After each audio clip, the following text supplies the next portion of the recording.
agissons parmi nous. Je t'adore, je t'adore.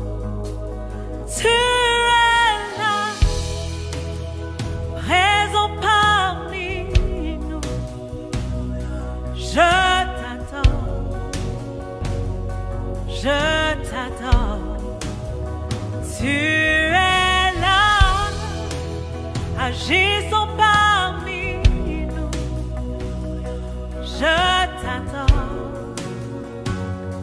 je t'adore. Hey, tu ferais un chemin au Père des miracles. Tu tiens tes promesses, lumière dans les ténèbres. Mon Dieu, c'est ce que tu es. Oh yes, tu ferais un chemin au Père des miracles. Tu tiens tes promesses, lumière dans les ténèbres. Mon Dieu, c'est ce que tu es. Tu es là, présent parmi nous. Je t'adore, je t'adore. Tu es là, tu restaures les cœurs brisés. Je t'adore, je t'adore. Tu es là, transformant nos vies. Je t'adore, je t'adore. Tu ferais un chemin au Père des miracles. Tu tiens tes promesses, lumière dans les ténèbres. Mon Dieu, c'est ce que tu es. Oh oui, tu fais un chemin au Père des miracles. Tu tiens tes promesses, lumière dans les ténèbres. Mon Dieu, c'est ce que tu es. Tu es là, présent parmi nous. Je t'adore, je t'adore. Tu es là, agissons parmi nous. Je t'adore, je t'adore. Tu es là, transformant les vies, Yahweh. Je t'adore, je t'adore. Tu es là, restaure les cœurs brisés. Je t'adore, je t'adore.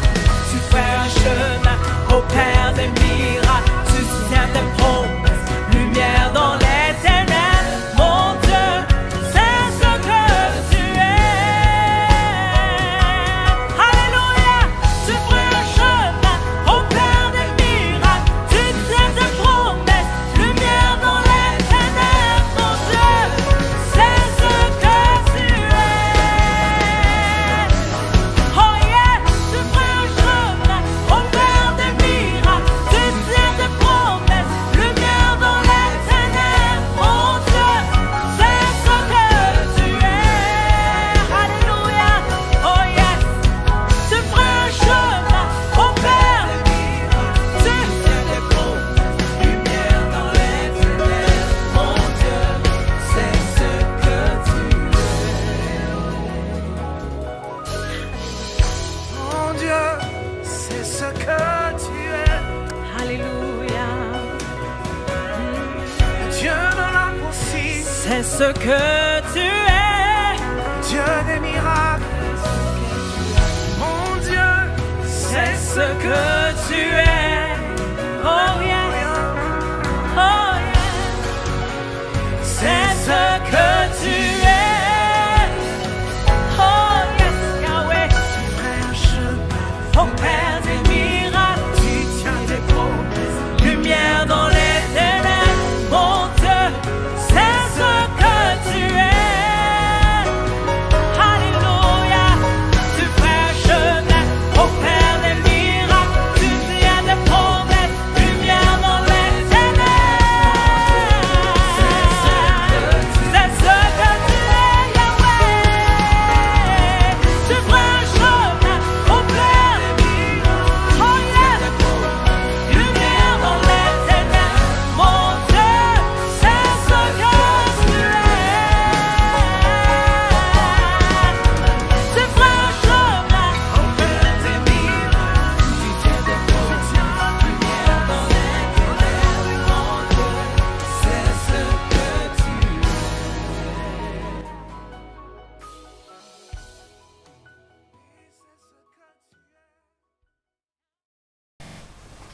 Bonjour à toutes et à tous. Voici le message que le Seigneur a mis sur mon cœur pour vous aujourd'hui.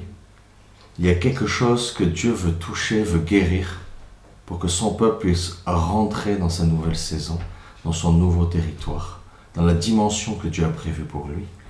Et c'est un piège pour l'âme dont le Seigneur veut nous délivrer chacun d'entre nous.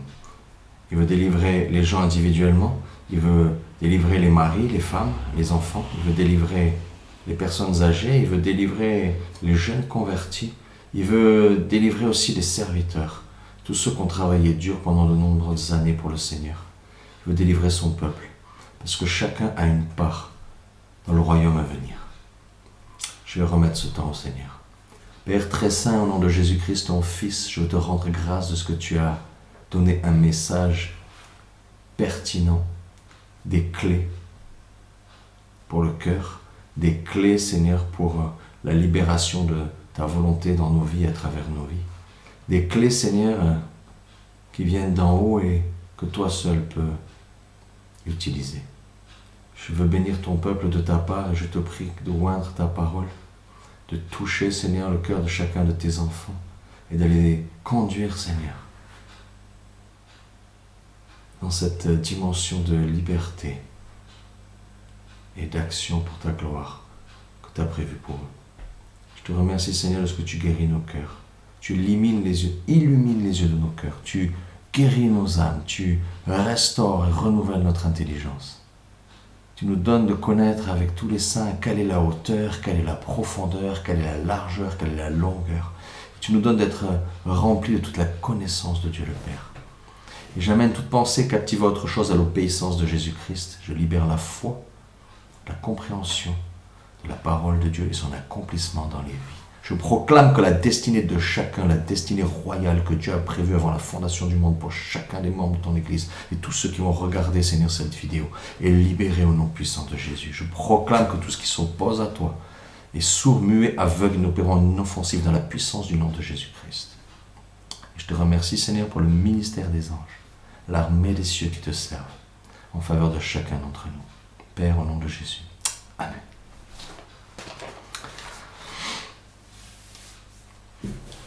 Alors, il y a un mal que le peuple de Dieu a à affronter dans son cœur, dans son âme, dans ses pensées. Et qui est ce qu'on pourrait appeler la nostalgie. Si vous regardez la parole de Dieu, à chaque moment crucial, à chaque étape nouvelle, vers une nouvelle dimension, vers une nouvelle alliance, il y a un cap difficile à passer et l'être humain, de par sa nature, a beaucoup de mal à se détacher des choses anciennes et à rentrer dans des choses nouvelles, même si les choses nouvelles sont meilleures. On va regarder par exemple le peuple d'Israël au temps de Moïse. Il vient de voir le Créateur du ciel et de la terre, le Dieu d'Abraham, d'Isaac et de Jacob, le Dieu d'Israël, se manifester dans toute sa gloire et sa puissance en détruisant et jugeant les puissances démoniaques qui régnaient sur l'Égypte à travers 10 plaies. Il vient de libérer son peuple, la Bible dit à bras étendus. La mer s'ouvre devant eux, ils marchent à sec, des murs d'eau sont à leur droite et à leur gauche. Toute l'armée d'Égypte les pourchasse et engloutit dans la mer.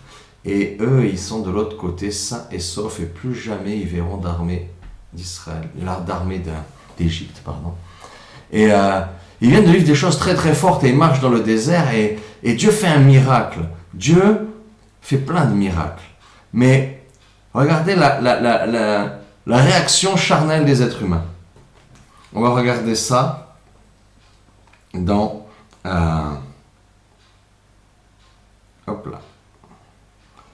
dans Nombre 11, les versets 4 à 6. Je vous le lis dans la français courant. Un autre jour, les étrangers d'origine diverses qui se trouvaient parmi les Israélites furent obsédés par l'envie de manger de la viande.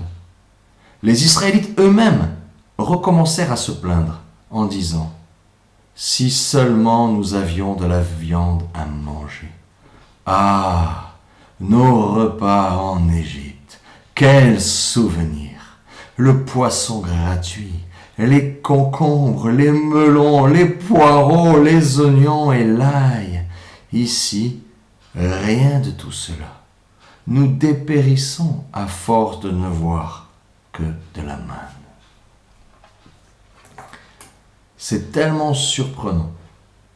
Ils viennent de voir la puissance de Dieu. Ils marchent avec Dieu présent, manifesté concrètement, non pas une fois tous les 400 ans, mais tous les jours, nuit et jour. La nuit, il y a une colonne de feu au milieu du camp. Quand elle bouge, il bouge avec elle. Le jour, il y a une colonne de fumée au milieu du camp. Quand elle bouge, ils la suivent. Dieu est présent au milieu du camp. Elle se manifeste dans la tente là où Moïse rencontre l'Éternel. Et ils ont à traverser le désert. Ils quittent l'esclavage et ils ont encore cette marque de leur ancienne vie.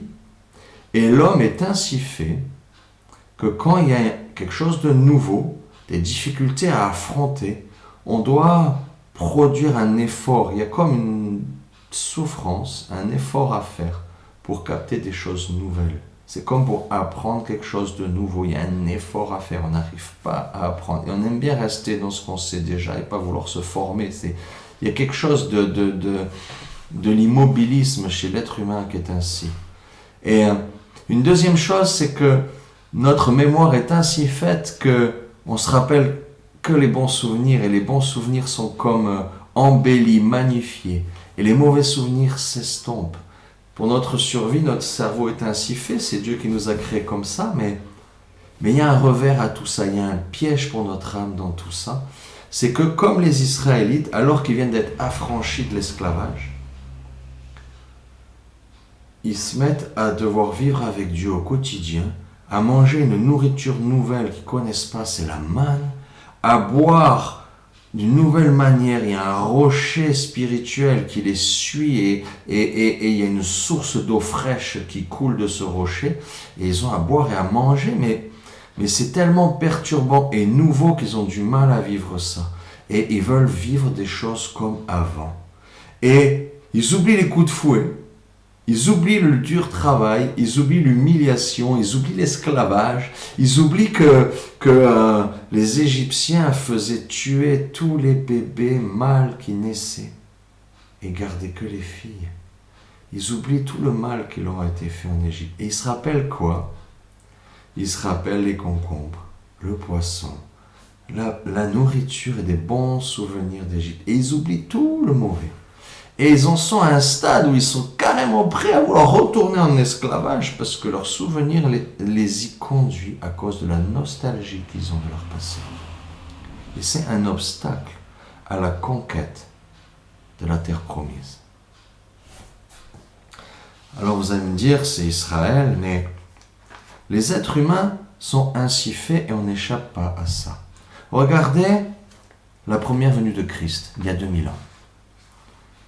Les Israélites attendaient le Messie, mais ils le voyaient comme un roi triomphant monté sur un cheval blanc.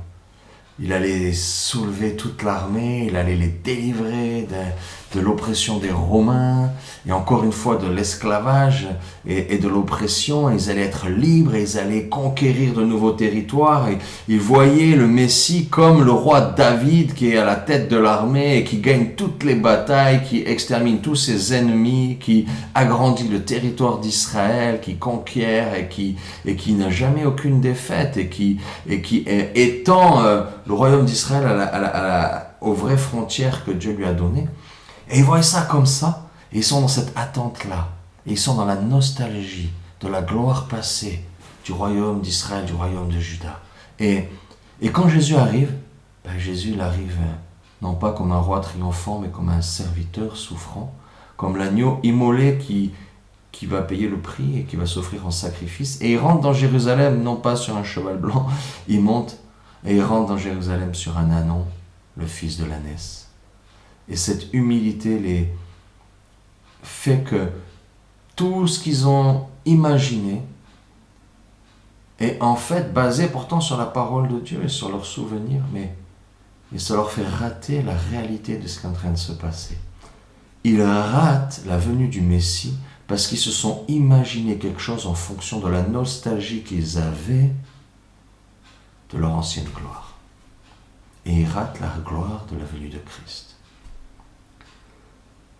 Alors ma question c'est, et la deuxième venue de Christ, comment vous la voyez?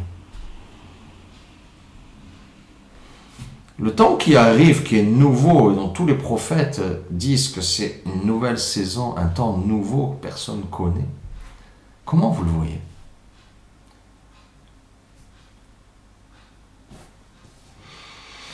Est-ce que vous êtes prêts à la deuxième venue de Christ? Est-ce que vous êtes prêts à cette nouvelle saison? Est-ce que vous êtes prêts à avoir une nouvelle manifestation de Dieu, de la gloire de Dieu dans l'Église et dans vos vies? Ou est-ce que, en étant sincère, vous êtes encore dans l'ancienne vision de ce que vous avez connu dans votre passé, de la gloire de Dieu quand vous êtes converti, de la gloire de Dieu quand vous avez peut-être vécu des choses fortes avec Dieu qui vous a amené à le connaître, et vous courez après ces choses-là, et c'est légitime de vouloir voir la gloire de Dieu. Mais est-ce que, comme tout être humain, comme les Hébreux sortis d'Égypte, ou comme les Israéliens à la venue de Jésus, sa première venue, est-ce qu'on ne serait pas bloqué dans notre image de ce qu'est la gloire de Dieu, de ce qu'est l'action de Jésus, de ce qu'est l'Église, et de ce qu'est l'impact de l'Évangile sur la terre? C'est une question que je me pose. Et le Seigneur m'a interpellé, il m'a donné comme une image. Et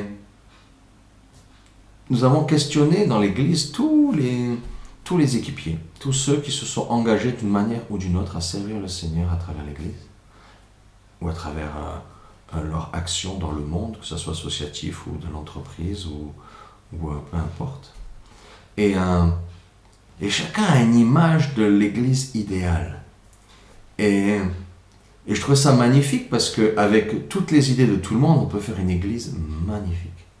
Mais vraiment magnifique. Et c'est comme si le Seigneur me montrait les dessous de notre raisonnement, de notre cœur. Ce qui nous motive en profondeur et qu'on ne sait pas. Et ce que j'ai vu, c'est pas mauvais, hein, mais c'est juste la réalité de notre cœur, c'est qu'en fait, chacun imagine de retrouver le cadre et la circonstance et le décor et même les personnes à travers lesquelles ils ont vécu quelque chose de fort avec Jésus. Ça veut dire que quelque part, notre cœur est nostalgique de notre passé. Non pas dans le monde, mais notre passé même avec Dieu.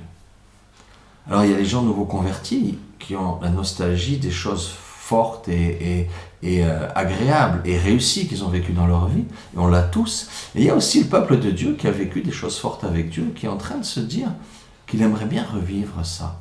Ainsi, si quelqu'un a vécu quelque chose de fort dans la louange, il dit « J'aimerais que l'Église ait quelque chose de glorieux dans la louange, une super équipe de louange, une super estrade, une super salle, presque une salle de concert et de spectacle. » Si quelqu'un a vécu quelque chose dans la guérison, il se dit « Mais moi, j'aimerais qu'il y ait une équipe de guérison, qu'on aille dans les hôpitaux, dans les écoles, dans les maisons de retraite, qu'on prie pour les enfants, qu'on prie pour les personnes âgées, qu'on manifeste les miracles et la gloire de Dieu, et qu'on voit les miracles comme je l'ai vécu. » D'autres aimeraient... ils ont vécu des choses fortes dans des campagnes d'évangélisation. Ils disent, j'aimerais qu'il y ait une campagne d'évangélisation, qu'on puisse parler dans la ville et envoyer le message et laisser Dieu agir avec puissance au milieu des inconvertis. Il y en a d'autres qui ont vécu des choses fortes en lisant la parole. Des révélations de la parole de Dieu qui sont venues dans la lecture. Ils disent, j'aimerais avoir des études bibliques approfondies, des messages profonds, et pas que de l'évangélisation, le ABC de l'évangile, mais approfondir la parole de Dieu jusqu'à X, Y, Z. Et tout ça est légitime. Et tout ça est bon. Mais c'est comme si Dieu me montrait, est-ce que ce que vous désirez, ça ne serait pas la nostalgie des bonnes choses que je vous ai fait vivre dans votre passé? Et est-ce que à cause de ça, vous ne seriez pas comme fermés ou aveuglés aux choses nouvelles que Dieu est en train de faire? On va regarder dans la parole de Dieu. On va creuser ça. 2 Corinthiens 5, 17. 2 Corinthiens 5, 17. Si quelqu'un est uni au Christ, il est créé à nouveau. Ce qui est ancien est fini, ce qui est nouveau est là. C'est la traduction Parole de vie 2017. Si quelqu'un est uni au Christ, il est créé à nouveau. Ce qui est ancien est fini, ce qui est nouveau est là. Si je cherche, quand c'est difficile et que c'est nouveau et que j'ai un effort et que je suis inconfortable et que je ne sais pas où je vais et que je ne sais pas ce qui se passe et je ne sais pas comment ça fonctionne, j'ai envie instinctivement de me réfugier dans quelque chose de réconfortant que je connais, qui est une image de mon passé, un souvenir de mon passé que je voudrais rétablir et que je voudrais revivre. Parce que là je savais, là j'étais confortable, là c'était sécurisant. Et pour entrer dans une phase nouvelle, c'est pas possible ça. On ne peut pas fonctionner comme ça. On va regarder comment Jésus le formule. Luc 9, verset 62. Jésus lui déclara, « Celui qui se met à labourer, puis regarde en arrière, n'est d'aucune utilité pour le royaume de Dieu. » Jésus utilise une parabole du monde agricole parce que à cette époque-là, tout le monde connaît ça. Et celui qui prend sa charrue et qui veut faire un sillon droit, il sait qu'il doit regarder droit devant lui et fixer un point droit devant lui et pas le lâcher et marcher par la foi en sachant que s'il regarde droit devant lui, derrière c'est bien droit. Mais s'il n'a pas confiance et s'il commence à regarder derrière pour voir s'il est aligné, il est en train de tourner la charrue d'un côté ou de l'autre. Et en regardant, de peur d'être tordu s'il est tordu, il est en train de tordre son sillon et de ne pas avancer droit. Ça serait comme conduire une voiture en regardant tout le temps dans le rétroviseur pour être sûr qu'on était bien centré au milieu de la route, au lieu de regarder droit devant et d'y aller avec confiance parce qu'on sait que ça marche comme ça. Dieu nous dit on est inutile. D'autres disent on n'est pas bon pour le royaume. D'autres disent on n'est pas prêt pour le règne de Dieu. On ne peut pas aller devant dans ce que Dieu a prévu en regardant en arrière. C'est un principe spirituel. Regardons ce que Paul en dit. Comment Paul vit ça? Paul, c'est quand même un homme qui, dans son ancienne vie, n'était pas un misérable, pauvre, nul, dernier, méprisé, et que la connaissance de Christ et l'Évangile a amené à un niveau supérieur de reconnaissance et de stature sociale. Au contraire, regardez Philippiens 3, 5 à 8. Voici comment Paul était dans le monde, entre guillemets. « Moi, circoncis le 8e jour de la race d'Israël, de la tribu de Benjamin, Hébreu né d'Hébreu, quant à la loi pharisien, quant aux zèles persécuteurs de l'Église, irréprochable à l'égard de la justice de la loi. Dans son monde à lui, il est au top du top. Il est dans le peuple choisi par Dieu. Il a reçu les patriarches, l'alliance, les prophètes, la parole de Dieu, la loi pour plaire à Dieu, pour hériter le royaume de Dieu. Il a tout reçu. Il était à fond, il était parmi les pharisiens les plus zélés. Il était tellement zélé que tout ce qui s'opposait à la loi de Dieu, comme la venue de Christ et le christianisme, il l'a persécuté durement. Il était à fond et il était bien vu de tout son peuple, bien vu de ses autorités, bien vu des autorités religieuses, des autorités politiques, bien vu de tout le monde. Il était, c'était le haut du panier dans la société de l'époque, Paul. Mais lui, voici ce qu'il dit, je continue. Mais ces choses qui étaient pour moi des gains, je les ai regardées comme une perte à cause de Christ.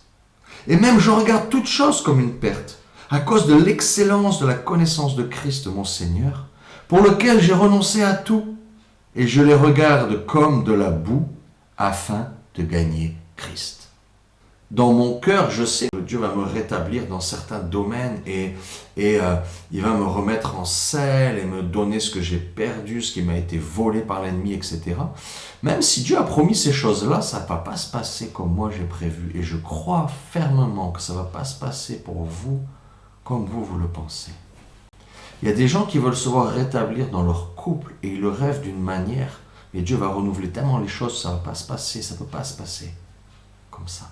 Dieu va les renouveler dans leur santé, mais ils sont tellement tout le temps en train de se glorifier eux-mêmes de leur intelligence et de comment ils étaient forts et comment ils avaient une belle carrière et comment ils avaient travaillé avec des gens de haut niveau qu'ils s'attendent à ce que Dieu les rétablisse dans cet orgueil-là, alors que Dieu est en train de briser leur orgueil pour qu'ils se préparent à rentrer dans les choses de l'esprit que Dieu a prévues maintenant.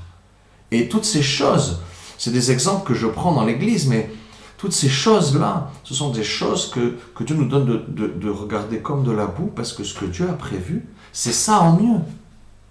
C'est le rétablissement des couples, de la santé, de l'intelligence, du service de Dieu, de l'impact dans la société et de l'utilité pour l'humanité, mais à un niveau que notre ancienne vie ne pouvait pas nous permettre d'atteindre. Et Dieu n'est pas venu dans notre vie pour nous guérir et nous renvoyer dans ce qu'on était en train de faire. Je crois que Dieu nous a attrapés quand on était en train de se rendre compte qu'on se plantait sur ce chemin et qu'il nous donne un nouveau chemin qui est meilleur.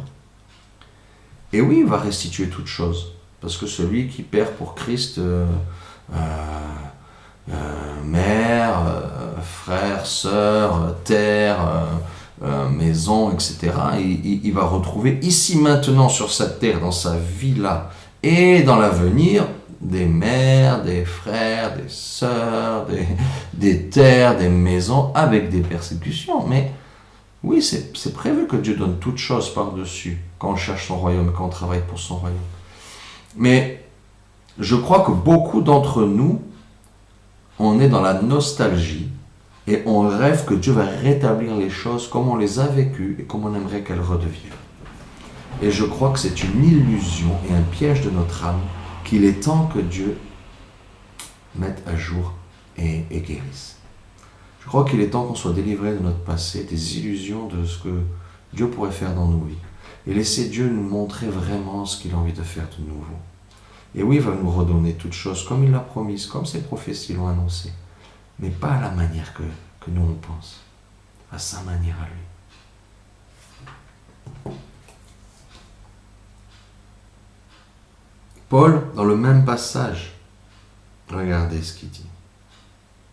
Philippiens 3, versets 13-14. « Non, frères et sœurs, je ne pense pas que j'ai déjà obtenu le prix, mais j'oublie la route qui est derrière moi, et je suis tendu en avant, et je fais la seule chose importante, courir vers le but pour gagner le prix. Dieu nous appelle d'en haut à le recevoir par le Christ Jésus. »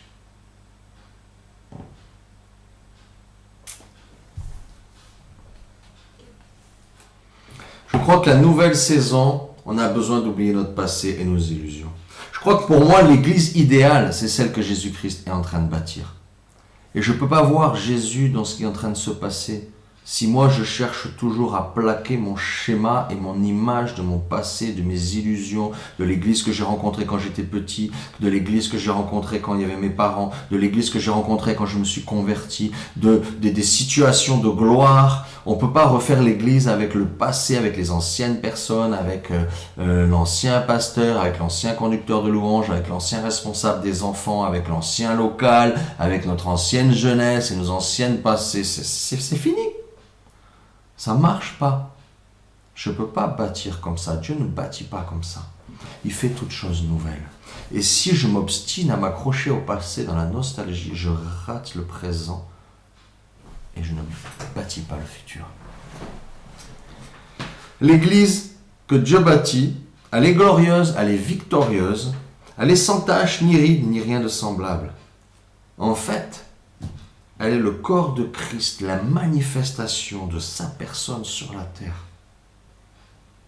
C'est pas un super groupe de louanges. C'est pas une super salle. C'est pas un super cours pour les enfants. C'est, je sais pas comment ça se passe. Je sais pas quelle couleur ça a. Je sais pas à quoi ça ressemble. Mais je sais que le fruit, c'est comme si Jésus était venu, qu'il avait agi au milieu de nous. Les gens, après, sont pas pareils. Ils se disent pas, waouh, c'est super, ça me rappelle des bons souvenirs et c'est confortable. Ils se disent, waouh, la gloire de Dieu se libère dans ces choses nouvelles qu'on est en train de vivre. Et en fait, c'est ça que j'ai toujours désiré, parce que Dieu m'a donné faim et soif de lui, faim et soif de voir sa gloire sur la terre, son royaume sur la terre. Je suis appelé à ça. Non seulement de le voir, mais de le vivre et d'être acteur de ces choses-là. Et chacun d'entre nous, on est appelé à ces choses-là.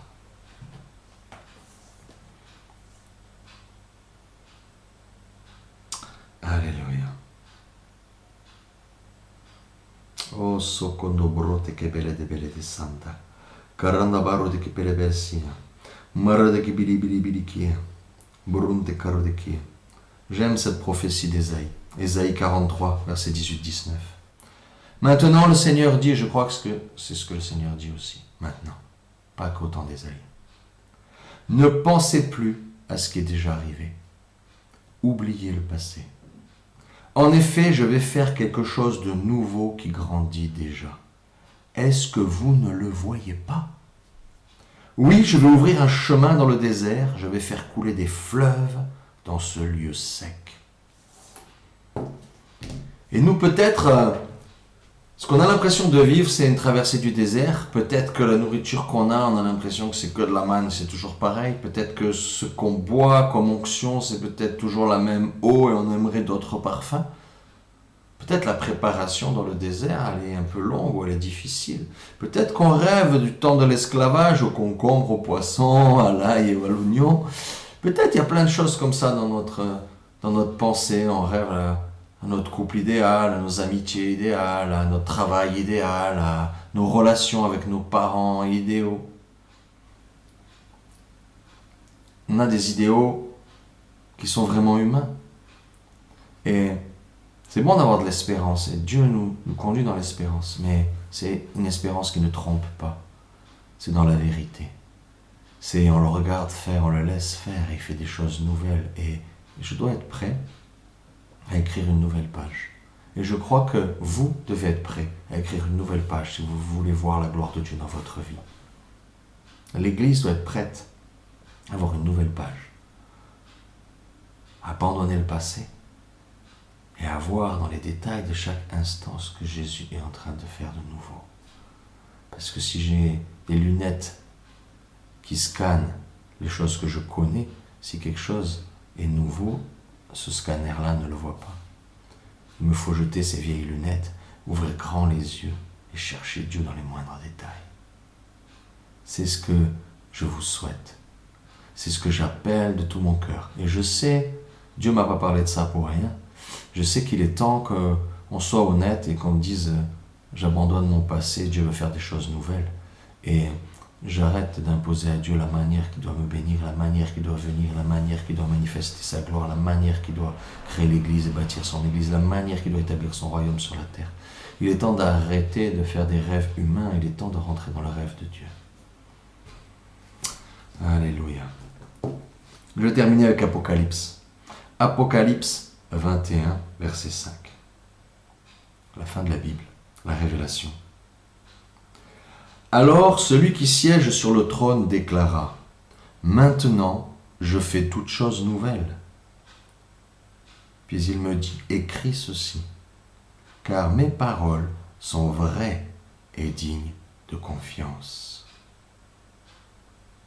Amen. Je fais toutes choses nouvelles. J'appelle, Seigneur, cette nouveauté que tu veux faire dans nos cœurs, dans nos pensées, dans nos vies, au milieu de ton peuple, au milieu des couples, au milieu des familles. Les choses nouvelles dans les relations parents-enfants et enfants-parents. Les relations nouvelles entre les frères et les sœurs. Les relations nouvelles dans l'Église. Les relations nouvelles entre l'Église et le monde. J'appelle ces choses nouvelles au nom puissant de Jésus. Et je prie que vous puissiez être délivrés de votre passé. Délivrés de la nostalgie. Vous le sentez, moi je le sens dans l'esprit. Quand un esprit de nostalgie vient, il veut me rappeler mon passé. Il veut me ramener dans une sorte de cocon mental où j'étais bien, où c'était confortable. Et du coup, je suis comme paralysé et je ne peux pas rentrer dans des choses nouvelles. Non, je dois être alerte, je dois être réveillé, je dois être aiguisé pour voir les petits détails où Dieu se manifeste, pour suivre Dieu dans l'inconnu, dans le chemin nouveau que Dieu est en train de frayer. Père très saint, merci que tu fais révéler ces choses au cœur de chacun. Tu les rends sensibles. Merci pour le don de discernement des esprits, qui ne se fassent pas piéger par l'ennemi, qui ne se fassent pas piéger même par les méandres de leur cœur, par les pièges de l'âme humaine. Je te prie, Seigneur, qu'ils soient victorieux de eux-mêmes. Délivre-nous de nos ennemis, délivre-nous de nous-mêmes, Seigneur. C'est ma prière que je fais pour moi et que je fais pour ton peuple. Père très saint, au nom puissant de Jésus. Que le Seigneur vous bénisse. Je vais vous laisser sur ce temps, que le Saint-Esprit vous parle maintenant, vous visite et vous montre les choses, et que plus jamais vous ne vous laissiez piéger par ce piège de l'âme au nom de Jésus. Amen.